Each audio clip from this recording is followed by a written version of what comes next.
Hello जी, नमस्कार। स्वागत है आपका कल्याणी आईएएस के इस डिजिटल प्लेटफॉर्म पर।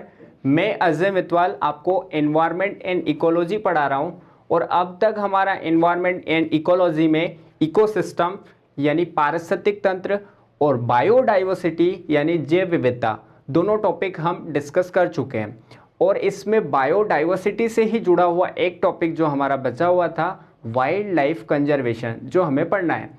अब देखो, वाइल्ड लाइफ कंजर्वेशन, जो वन्य जीव होते हैं उनको संरक्षण देने के लिए वाइल्ड लाइफ कंजर्वेशन प्रोजेक्ट वगैरह चलाए जाते हैं। ठीक है, तो आपको ध्यान रखना है, जैसे हमारे एक सींग वाले गेंडे पाए जाते हैं, केवल इंडिया में पाए जाते हैं, तो उनको विशेष संरक्षण देने के लिए, उनके अवैध शिकार से बचाने के लिए वन्य जीव संरक्षण चलाया जाता है। हाथियों को अवैध रूप से हत्या पर रोक लगाने के लिए एलिफेंट प्रोजेक्ट चलाया जाता है। बाघों को उनकी जो चमड़ी होती है उनको विशेष रूप से बेचा जाता है, महंगे दामों में बेचा जाता है। उस शिकार पर, अवैध शिकार पर रोक लगाने के लिए बाघों को संरक्षण दिया जाता है। तो इस प्रकार से बहुत सारे प्रोजेक्ट जो है हमारे इंडिया में शुरू किए गए थे। तो एक एक करके हम देख लेते हैं किस प्रकार से इंडिया में शुरुआत कैसे हुई, बाघों को संरक्षण देने का अधिनियम कब आया। ठीक है, तो एक एक हम करके देखते हैं। देखिए, पहला सबसे पहले देखिएगा, वन्य जीव संरक्षण अधिनियम कब आया। 1972 में वन्य जीव संरक्षण अधिनियम आया था। ठीक है, वन्य जीव संरक्षण अधिनियम 1972, और इसी के तहत पहली बार वन्य जीवों की सुरक्षा और संरक्षण से संबंधित बहुत सारी जो चीजें हैं उनकी जिम्मेदारी ली गई थी। और इसी के तहत पहली बार इंडिया में टाइगर रिजर्व लाया गया था 1973 में। किसके तहत? वन्य जीव संरक्षण अधिनियम 1972 के तहत। ठीक है, अगला देखते हैं। देखिए, भारतीय बाघ संरक्षण की बात की जाए, टाइगर रिजर्व ऑफ इंडिया की बात की जाए, तो 1973 में आया। 1 अप्रैल 1973 में भारत में पहली बार बाघ संरक्षण की शुरुआत हुई थी। ठीक है, और कहां से की गई थी? जिम कॉर्बेट राष्ट्रीय उद्यान से, जो कि उत्तराखंड में पड़ता है, वहां से बाघ संरक्षण उद्यान की शुरुआत की गई थी, या टाइगर प्रोजेक्ट की शुरुआत की गई थी। अब ध्यान रखिएगा, हमारे इंडिया में कितने प्रतिशत बाघ पाए जाते हैं विश्व के? तो विश्व के 70% बाघ हमारे इंडिया में पाए जाते हैं। और इंडिया में कितने राष्ट्रीय उद्यान अभयारण्य है जो बाघों के लिए संरक्षित है? तो 51 राष्ट्रीय उद्यान व अभयारण्य है जो बाघों को संरक्षण देने के लिए विशेष रूप से बनाए गए हैं। अब टाइगर प्रोजेक्ट का नेतृत्व करने वाले कौन थे? कैलाश सांखले थे, जिन्होंने किसका किया था नेतृत्व? टाइगर प्रोजेक्ट का नेतृत्व किया था। इसीलिए कैलाश सांखले को क्या कहा जाता है? टाइगर मैन ऑफ इंडिया की उपाधि दी गई है। टाइगर मैन ऑफ इंडिया इन्हें कहा जाता है। अब कहाँ के थे ये? तो आपको ध्यान रखना है, राजस्थान राज्य के थे। कौन? कैलाश सांखले। पहली बार टाइगरों का डीएनए टेस्ट किया गया था, वो कहाँ किया गया था? सतपुड़ा राष्ट्रीय उद्यान मध्य प्रदेश में किया गया था। पहली बार टाइगरों का डीएनए टेस्ट किया गया था। ठीक है, भारत का सबसे बड़ा बाघ संरक्षण उद्यान कौन सा है? तो आपको ध्यान रखना, नागार्जुन सागर, जो कहाँ पड़ता है? आंध्र प्रदेश और तेलंगाना राज्यों में पड़ता है। तो इतनी चीज़ें आपको विशेष रूप से ध्यान रखनी है। 1973 में इसकी शुरुआत हुई थी। ठीक है, अगला देखते हैं। अगर बात की जाए टाइगर स्टेट राज्य किसे कहा जाता है, तो हमारा जो प्यारा मध्य प्रदेश है, मध्य प्रदेश को क्या कहा जाता है? टाइगर स्टेट कहा जाता है। क्यों? क्योंकि पूरे भारत में सबसे ज़्यादा टाइगर जो है हमारे प्यारे मध्य प्रदेश में पाए जाते हैं। कितने? 526 टाइगर हमारे मध्य प्रदेश में पाए जाते हैं। उसके बाद किसका नंबर आता है? उसके बाद नंबर आता है कर्नाटका राज्य का, जहाँ पे कितने टाइगर पाए जाते हैं? 524 टाइगर पाए जाते हैं। उसके बाद उत्तराखंड राज्य का नंबर आता है, जहाँ पर 442 टाइगर पाए जाते हैं। उसके बाद महाराष्ट्र का नंबर आता है, जहाँ पर 312 टाइगर पाए जाते हैं। भारत में पहली बार टाइगरों की गणना कब की गई थी? तो आपको ये डाटा याद रखना है, 1972 में। इसमें आपको तिथियां जरूर याद रखना है। ठीक है, ये टॉपिक जो है, इससे क्वेश्चन जो आते हैं ना, तिथियों से रिलेटेड क्वेश्चन पूछे जाते हैं कि टाइगर प्रोजेक्ट की शुरुआत कब की गई, गेंडा संरक्षण प्रोजेक्ट की शुरुआत कब की गई, कस्तूरी मृग प्रोजेक्ट की शुरुआत कब की गई। तो इनका सन विशेष रूप से आपको ध्यान रखना है। ठीक है, अब भारत में कुल बाघ कितने पाए जाते हैं? 2967 है ना। कितने पाए जाते हैं? 2967 बाघ पाए जाते हैं हमारे पूरे भारत में। ठीक है। और भारत का सबसे छोटा टाइगर रिजर्व किसे कहा जाता है, वो है पेंच, महाराष्ट्र। पेंच राष्ट्रीय उद्यान को सबसे छोटा टाइगर रिजर्व कहा जाता है। वो सबसे ऊंचा बात की जाए तो सबसे ऊंचा है नामदफा, अरुणाचल प्रदेश। नामदफा अरुणाचल प्रदेश। वो सबसे बड़ा कौन सा था, नागार्जुन सागर, जो कि तेलंगाना में पड़ता है। ठीक है, चलिए अगला देखते हैं कि भारत के कौन कौन से टाइगर रिजर्व है जो बहुत ज़्यादा फेमस है ना, विशेष रूप से फेमस है। देखो, एक तो है जिम कॉर्बेट, जो कहाँ पड़ता है, उत्तराखंड राज्य में। जिम कॉर्बेट राष्ट्रीय उद्यान, जो कि टाइगरों को संरक्षण दिया गया यहाँ पे। ठीक है। दूसरा है पेरियार, जो केरल में पड़ता है। एक है सुंदरवन, जो पश्चिम बंगाल में पड़ता है ना। और एक है बांदीपुर, जो कर्नाटक राज्य में पड़ता है। बांदीपुर कहाँ पड़ता है, कर्नाटक राज्य में पड़ता है। बांधवगढ़, जो कहाँ पड़ता है, हमारे मध्य प्रदेश में पड़ता है ना, उमरिया जिले में। बात की जाए कान्हा किसली, ये भी मध्य प्रदेश में पड़ता है और मंडला जिले में पड़ता है। ठीक है, मध्य प्रदेश का सबसे बड़ा और मध्य प्रदेश का पहला राष्ट्रीय उद्यान माना जाता है। और यहीं से सबसे पहले टाइगर रिजर्व की शुरुआत हुई थी मध्य प्रदेश में। और भारत में बात की जाए तो भारत में सबसे पहले टाइगर रिजर्व की शुरुआत कहाँ से हुई थी, जिम कॉर्बेट राष्ट्रीय उद्यान उत्तराखंड से। गिर गुजरात, जो एशियाई शेरों के लिए भी जाना जाता है। ठीक है, तो गिर राष्ट्रीय उद्यान जो टाइगरों के लिए प्रसिद्ध है, टाइगर रिजर्व संरक्षण के लिए फेमस है। ठीक है। प्रोजेक्ट एलिफेंट देखते हैं कि प्रोजेक्ट एलिफेंट की शुरुआत कब हुई और कहाँ से हुई है। तो आपको ध्यान रखना, झारखंड के सिवभूमि से इसकी शुरुआत की गई थी 1992 में। ठीक है। अब आपको ध्यान रखना है सबसे अधिक हाथी कहाँ पाए जाते हैं। तो सबसे अधिक हाथी पाए जाते हैं कर्नाटक राज्य में। ठीक है, 6000 से अधिक। ठीक है, 6500 के लगभग हाथी पाए जाते हैं कहाँ पर, कर्नाटक राज्य में। ठीक है, उसके बाद असम में पाए जाते हैं, केरल में पाए जाते हैं। भारत में कुल हाथी कितने पाए जाते हैं, 27,312 हाथी हमारे भारत में पाए जाते हैं। अब क्या किया है, भारत सरकार ने हाथी को विरासत पशु माना है ना, क्योंकि ये क्या है, एक हेरिटेज एनिमल माना, सबसे पुराना जंतु माना जाता है। विशेष प्रकार से पुराने जंतुओं में से एक सबसे भारी स्तनधारी जंतु माना जाता है। कौन, हाथी। कब किया इसको, अक्टूबर 2010 में। अब सबसे भारी स्तनधारी, आपको ध्यान रखना है, स्थलीय भारी। तो सबसे भारी स्थलीय कौन सा जंतु है, हाथी। और जलीय पूछा जाए तो आपको याद रखना है सबसे भारी जलीय जंतु कौन सा है, वो है ब्लू व्हेल, है ना, सबसे भारी। ये इतना भारी होता है कि इसका दिल का वजन ही लगभग 350 kg का होता है ना। वो कहने की बात होती है कि माँ का दिल सबसे बड़ा होता है ना। तो दिल तो किसका बड़ा होता है, ब्लू व्हेल का होता है, 350 kg का होता है। ठीक है, आपको ध्यान रखना है। ये तो हो गई हाथी की बात। अब बात करें हाथी दिवस कब मनाया जाता है। विश्व हाथी दिवस तो 12 अगस्त को विश्व हाथी दिवस के रूप में मनाया जाता है।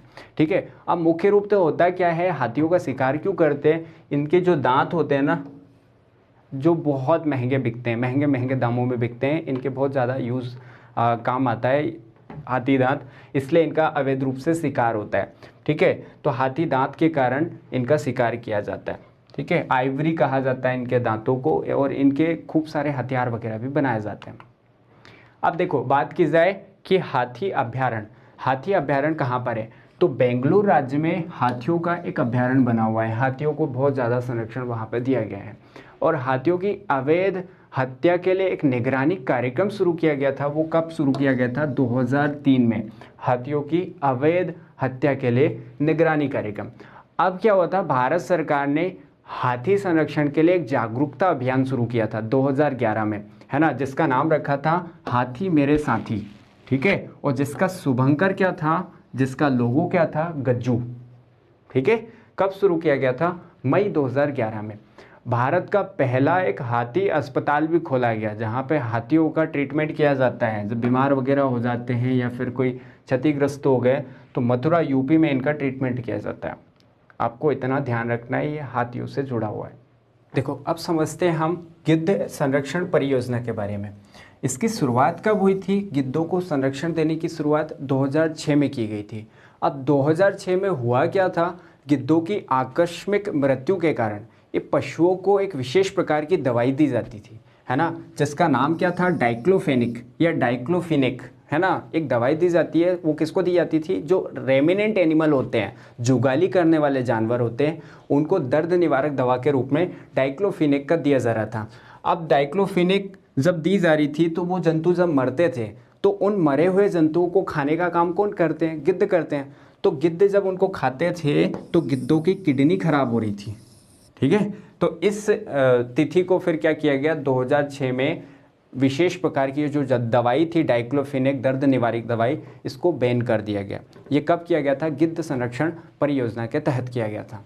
अब क्या होता है? गिद्धों के संरक्षण के लिए एक विशेष प्रकार का सेव कार्यक्रम चलाया गया था, ठीक है, जिसका फुल फॉर्म क्या है? Saving Asia vulture from extinction, ठीक है। एक सेव कार्यक्रम चलाया गया था जो गिद्धों के संरक्षण के लिए था। अब देश का पहला गिद्ध प्रजनन केंद्र भी खोला गया, जो कहाँ पे खोला गया?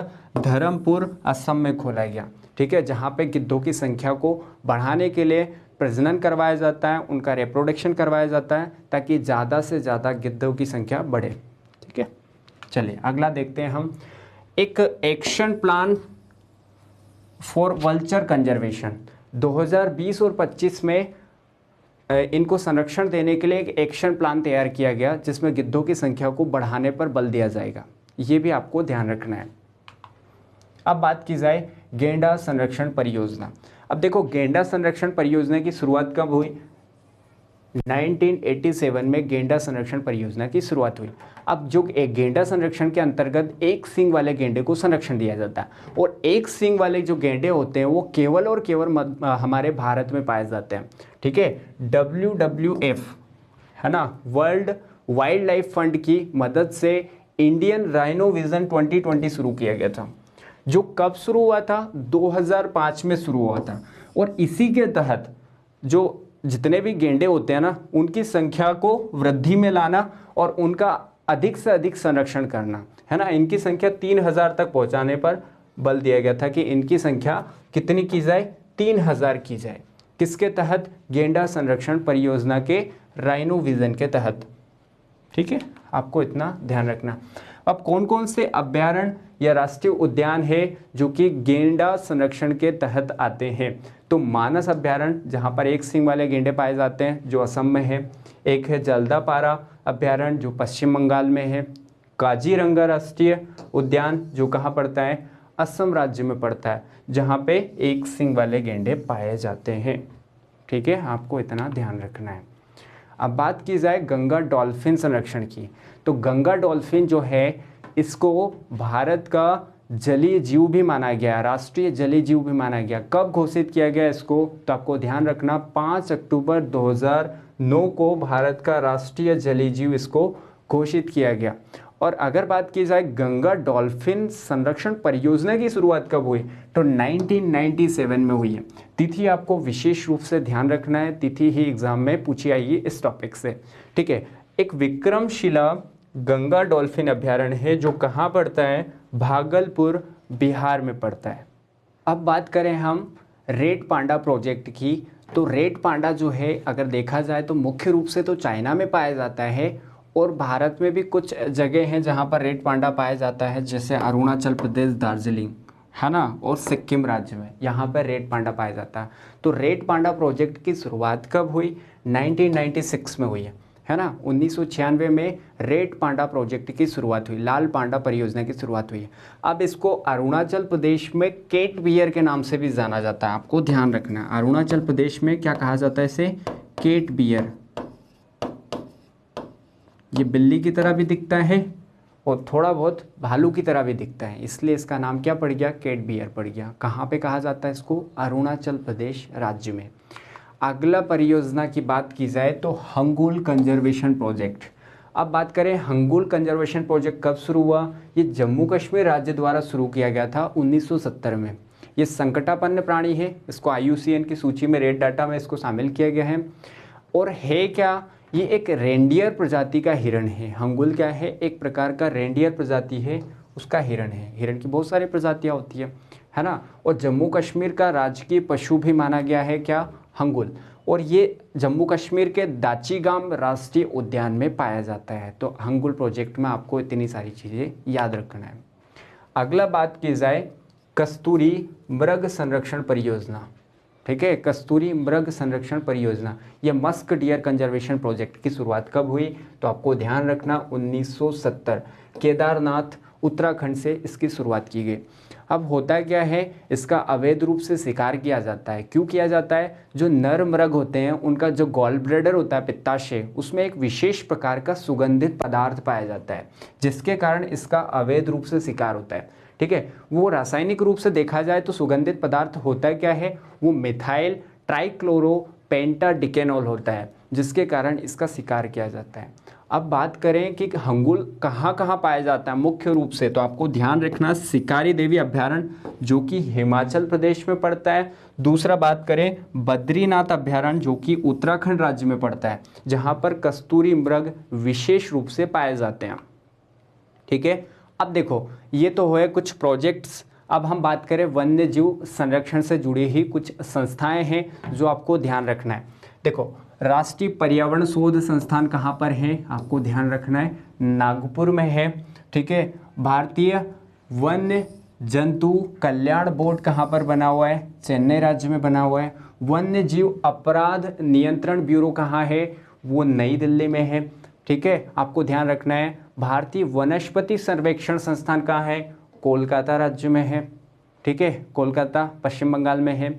भारतीय वन प्रबंधन संस्थान कहाँ है, प्रबंधन संस्थान पूछा जाए तो आपको ध्यान रखना भोपाल, ठीक है, भारतीय वन प्रबंधन भोपाल। और वन सर्वेक्षण संस्थान पूछा जाए तो आपको ध्यान रखना देहरादून राज्य, ठीक है। और भारतीय वन्य जीव अनुसंधान संस्थान पूछे तो देहरादून। और पक्षी शोध संस्थान पूछा जाए तो आपको ध्यान रखना इज्जत नगर यूपी। इसका आप स्क्रीनशॉट ले सकते हैं, ठीक है, एग्जाम में ये पॉइंट पूछे जाते हैं। चलिए अगला देखते हैं, ठीक है। हम देख चुके हैं इसमें प्रोजेक्ट किस किस प्रकार से कौन कौन से हैं, ठीक है। अब देखिएगा क्या होता है, एक नन्ही सी चींटी बोलते हैं ना, एक नन्ही सी चींटी जब पेड़ पर चढ़ती है दाना लेकर तो 100 बार फिसलती है, लेकिन उसकी अंतिम दौर में मेहनत बेकार नहीं जाती है, ठीक है, या कि अंतिम दौर में वो चढ़ ही जाती है पेड़ पर, ठीक है। तो इसीलिए कहा जाता है कि जो किस्मत में नहीं लिखा होता ना, वो मेहनत में ज़रूर लिखा होता है। तो अपनी मेहनत पर भरोसा रखिए, आपको ज़रूर और ज़रूर सफलता मिलेगी, ठीक है। मिलते हैं अगले लेक्चर में, तब तक के लिए ध्यान रखिए अपना। जय हिंद, वंदे मातरम।